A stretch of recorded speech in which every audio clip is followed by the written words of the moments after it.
Bonjour mes loulous, cette vidéo est à destination des quatrièmes.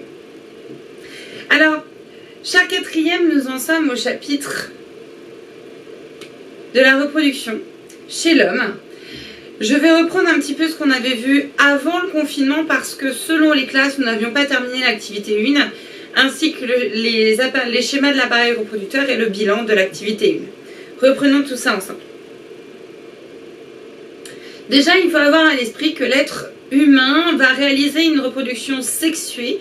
Donc ça veut dire entre guillemets genrée. Vous voyez, il va y avoir un appareil mâle donnant des cellules reproductrices mâles, un appareil reproductrice femelle donnant des cellules reproductrices femelles. Cette capacité de se reproduire, c'est pas dès la naissance chez l'être humain. On va avoir besoin d'une période qu'on appellera la puberté pour pouvoir acquérir de nouveaux caractères permettant la reproduction. Nous avions complété ce texte à trous, normalement qui se trouve déjà dans votre cahier, avec différents rappels de cinquième, notamment le nom de l'appareil, le nom de la cellule reproductrice mâle, qu'on appelle aussi gamète mâle, qui est le spermatozoïde, le nom de la gamète femelle, qu'on appelle ovule, l'union de ces deux gamètes permettant de fabriquer la cellule œuf s'appelle la fécondation. Chez l'homme, on parlera de fécondation dite interne, car cette fécondation va se dérouler à l'intérieur de l'organisme femelle. Donc ça, c'est des rappels de cinquième, ce qui veut dire que si c'est des rappels, ça veut dire que c'est exigeable. Vous devez le savoir. Donc si c'est pas bien carré dans votre tête, n'hésitez pas à réapprendre ceci, et puis n'hésitez pas à vous balader dans le Padlet des cinquièmes, quitte à revoir un petit peu ces notions-là. Alors les cellules reproductrices, les gamètes mâles et femelles ne se ressemblent pas du tout. La gamète femelle, c'est une grosse cellule, d'accord, avec un énorme cytoplasme, avec à l'intérieur ce qu'on appelle des mitochondries indispensables aux suites de la fabrication de notre cellule œuf. On va avoir la gamète, la gamète mâle, qui est le spermatozoïde, qui a la capacité de pouvoir se mouvoir. Avec le flagelle, va être capable de nager, de se déplacer jusqu'à l'ovule, qui, elle, est une cellule immobile. Alors, maintenant que nous avions fait ces rappels, on avait déjà commencé à écrire. À partir de la puberté, effectivement, l'homme commence à acquérir de nouveaux caractères, donnant la capacité de se reproduire, et nous étions en train de réaliser l'activité 1. Donc l'activité 1, elle est téléchargeable sur le Padlet si jamais vous ne l'avez plus. C'était un tableau à compléter grâce à ce document qui représente une chronologie, si vous voulez, chez un garçon et chez une petite fille jusqu'à l'âge adulte, où on va voir apparaître de nouveaux caractères représenté par les flèches. Prenons par exemple l'acné qui va commencer environ vers 14 ans chez le garçon et l'acné qui va commencer un petit peu plus tôt, vers 13 ans et demi chez la jeune fille par exemple.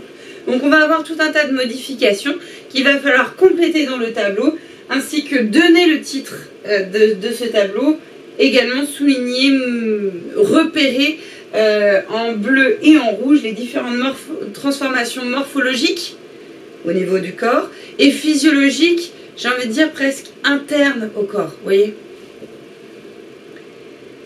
Alors, ce tableau, c'est celui-ci qu'il va falloir compléter. On va commencer par l'apparition des poils au niveau du pubis, de l'aisselle, qui va être commun chez le garçon et chez la fille. Un peu plus développé au niveau de l'homme, où on va avoir le torse et au niveau des jambes, parfois même ça va être dans le dos, bref, une pilosité qui va être beaucoup plus importante. N'oubliez pas, messieurs, la barbe, la moustache, donc voilà, une pilosité beaucoup plus importante. Au niveau des modifications du corps, on va avoir principalement chez l'homme le développement d'une masse musculaire. Ça va se transformer aussi au niveau du squelette. On va avoir l'élargissement des épaules, le développement du torse. Chez la femme, ça va être vraiment lié au fait que cette future femme va pouvoir porter un enfant, avec l'élargissement des hanches permettant l'accouchement, ainsi que l'apparition de la poitrine permettant l'allaitement. Au niveau des modifications des appareils génitaux, on va avoir l'augmentation des volumes des testicules ainsi que la descente des testicules. La descente des testicules est indispensable à la fabrication des spermatozoïdes. Pourquoi? Les spermatozoïdes doivent se fabriquer à une température inférieure à 37 degrés. Or, notre corps est à 37 degrés. Donc, pour vous, messieurs, il va y avoir un déplacement à l'intérieur des bourses, cette poche qui entoure les testicules, pour que les testicules, justement, descendent et, entre guillemets, s'éloignent de la température trop chaude du corps. Cette fabrication des spermatozoïdes à une température plus basse est indispensable à la fertilité de cet homme en question. Certains hommes vont avoir des problèmes d'infertilité ou carrément peut-être de stérilité à cause de cette descente qui ne s'est pas correctement réalisée lors de la puberté. Il va y avoir aussi augmentation de la taille du pénis. Chez la femme, ça va être l'augmentation de la taille de l'utérus, et on le verra dans le schéma juste après. C'est l'organe à l'intérieur de laquelle va se développer le futur bébé. Là, il va y avoir ce qu'on appelle la nidation et le développement du fœtus et de l'embryon. Ensuite, pour le garçon, les tout premiers caractères qui vont apparaître lors de la puberté, c'est environ vers 12 ans, et on estime que l'appareil reproducteur est enfin fonctionnel chez l'homme lors de la première éjaculation. Chez la femme, l'appareil reproducteur va être fonctionnel quand, on va voir que la puberté, entre guillemets, s'est terminée plus ou moins lors des premières règles. Les caractères se modifient un petit peu plus tôt chez la jeune femme, plutôt vers 10-11 ans. Encore une fois, ça c'est une moyenne, donc on peut très bien avoir une puberté avant ou après, selon les individus. N'oubliez pas le titre, tableau des transformations morphologiques et j'ai envie de dire aussi physiologiques à la puberté chez l'homme. Alors, concernant justement ces modifications, il va y avoir, je ne sais plus, c'était en rouge les morphologiques et en bleu les physiologiques. Alors en rouge les morphologiques. Morphologique, on va avoir évidemment tout ce qui est apparition des poils. On va avoir également l'augmentation du volume des testicules, l'augmentation de la taille du pénis, le développement de la masse musculaire, la modification aussi morphologique chez la jeune femme. Tout ce qui va être interne, on va avoir la descente des testicules à l'intérieur des bourses, l'augmentation de l'utérus permettant la fabrication des cellules reproductrices ainsi que les premières règles.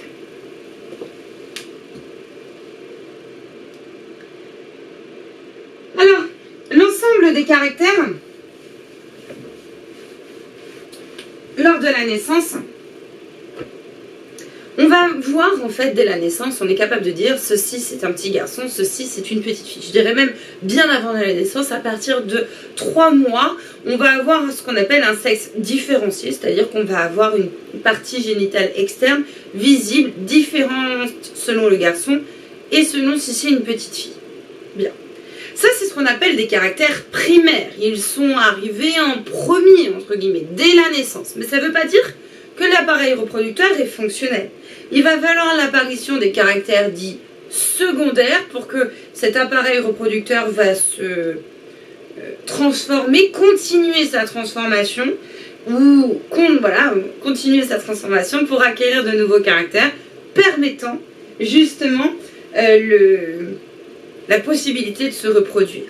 Alors le bilan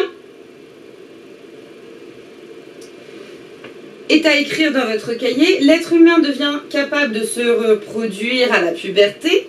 Pendant la puberté, les caractères sexuels secondaires apparaissent.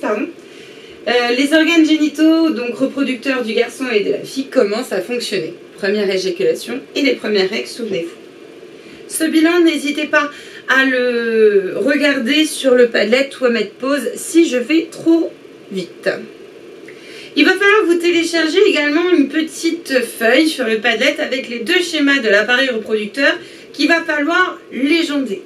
Il va falloir légender ces deux schémas de l'appareil reproducteur et connaître par cœur les légendes. Alors, nous avons les grandes lèvres, les petites lèvres, l'hymen. C'est donc l'hymen, on a parlé déjà selon certaines classes, l'hymen qui va se déchirer justement lors de la première pénétration. C'est souvent ce qu'on va qualifier comme une jeune femme qui va avoir l'hymen encore de présent va être qualifiée médicalement de vierge. Et une jeune femme qui n'aura plus son hymen sera plus qualifiée de vierge. Mais attention, moi ça me dérange un petit peu. Parce qu'en fait, l'hymen va pouvoir se déchirer avant même une pénétration. Prenez par exemple une jeune femme, une jeune fille qui va faire de la gym ou de l'équitation. Et là, cet hymen va se déchirer avant même qu'il y ait eu pénétration. Donc attention, ça me dérange un petit peu. Néanmoins, lors de cet hymen, lors de cette déchirure, c'est pour ça que des fois, il va y avoir quelques gouttes de sang lors de la première fois. Ensuite, ici, le vagin, d'accord ? Le pénis va rentrer seulement dans cette partie-là. Et ensuite, cette partie-là va être littéralement... tout le reste de cette partie va être vraiment pour la fabrication des cellules reproductrices et la nidation, le développement du futur bébé. Avec le col de l'utérus, l'ovaire, le lieu de fabrication des cellules reproductrices, le pavillon de la trompe et trompe de Fallope, qui s'écrit avec un F. D'accord ? On ne se trompe pas. Donc, trompe de Fallope. N'oubliez pas, un schéma doit avoir un titre. Schéma de l'appareil reproducteur chez la femme. Ensuite, nous avons le schéma chez l'homme avec les testicules, lieu de fabrication des cellules reproductrices, les spermatozoïdes. Nous avons ensuite la prostate, qui est un lieu où il va y avoir aussi fabrication de l'ensemble de liquides, de fluides qui va accompagner les spermatozoïdes pour la fabrication du sperme. Ensuite, nous avons la vessie, car chez l'homme, il va y avoir un conduit commun pour l'éjaculation et uriner. Les vésicules séminales, séminales M-A-L-E, je ne sais pas si vous le voyez bien, c'est coupé avec le tableau. Pareil, vésicule séminale où il va y avoir la fabrication de tout un tas de fluides qui va accompagner le spermatozoïde. L'urètre, justement ce conduit que j'évoquais, ainsi que le pénis. N'oubliez pas le titre, schéma de l'appareil reproducteur chez l'homme. Voyez qu'ici, l'homme est écrit avec un H minuscule parce que nous sommes plus sur l'être humain, l'espèce humaine, mais bien l'homme, le genre masculin.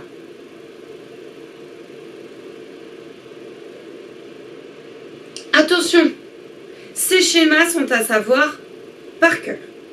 Très bien. Prenez soin de vous et on se voit dans une prochaine vidéo pour la suite du cours. À bientôt.